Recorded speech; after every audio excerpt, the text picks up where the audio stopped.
L'idéal divin pour l'homme, qu'il se fonde dans sa volonté. Voici l'idéal divin à l'origine de la création. Quand nous avons créé l'homme, notre suprême volonté voulait qu'il vive dans la nôtre. Il devait d'une façon plus précise 1.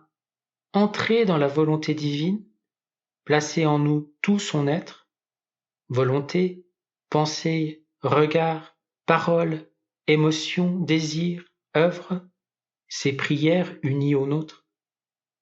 Embrasser notre immensité, toutes les créatures de tous les temps. 2. Prendre ce qui est à nous, vivre à nos dépens, transformer tout son être en nous. Il était habilité à s'enrichir de toutes les bonnes choses que contiennent notre volonté, miséricorde, sainteté, puissance, sagesse, amour, paix. Accomplir tout ce qui doit être fait, comme si c'était Dieu qui le faisait dans l'âme. 3. Circuler dans la divine volonté, pénétrer partout, dans le ciel et dans les cœurs. Imiter notre volonté, se multiplier en elle, pour entrer en chaque créature et répandre notre vie en chacune. Et à partir des moyens humains, agir avec les moyens divins. Produire autant d'actes divins que d'actes humains réalisés dans notre volonté. 4. Au nom de tous, redonner à Dieu une gloire parfaite en étant revêtus de lui. 2 exemples de prière dans la divine volonté.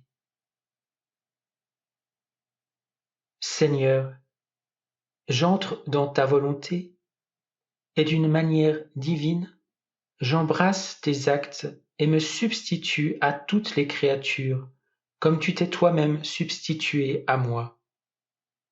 Uni à toi, je me multiplie divinement en tous, afin d'aimer et de réparer au nom de tous. Amen. Fiat. Dans ta sainte volonté, j'entre en toi, Seigneur Jésus, et je me transforme en toi. Pendant cette fusion, j'entre dans la vie de chaque homme, d'Adam jusqu'au dernier, et en leur nom je te loue pour tes œuvres de création, de rédemption et de sanctification. Amen.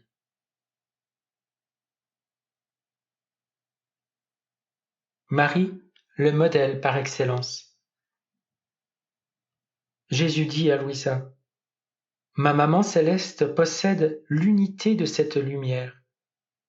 Et dès lors, plus que le soleil, elle peut donner la lumière à tous.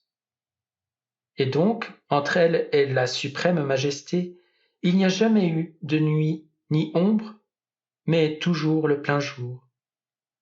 En chaque instant, cette unité de la lumière de ma volonté fit couler en elle toute la vie divine qui lui apporta des mers de beauté, de gloire et d'amour. Et elle, comme en triomphe, retourna à son Créateur toutes ses mers en tant que siennes, pour témoigner de son amour envers lui, de son adoration, et pour le séduire de sa beauté. Puis, la divinité fit couler d'autres mers plus belles. Elle possédait tant d'amour que naturellement elle pouvait aimer pour tous, adorer et suppléer pour tous.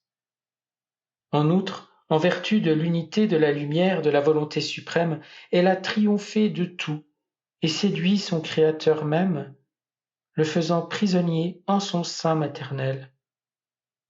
Ah, seule l'unité de cette lumière de ma volonté qui règne sur tout et qu'elle possède pouvait former ce prodige jamais réalisé et lui administrer les actes dignes de ce divin prisonnier. Comme elle chanta, « Mon âme exalte le Seigneur, et mon esprit tressaille de joie en Dieu, mon Sauveur. »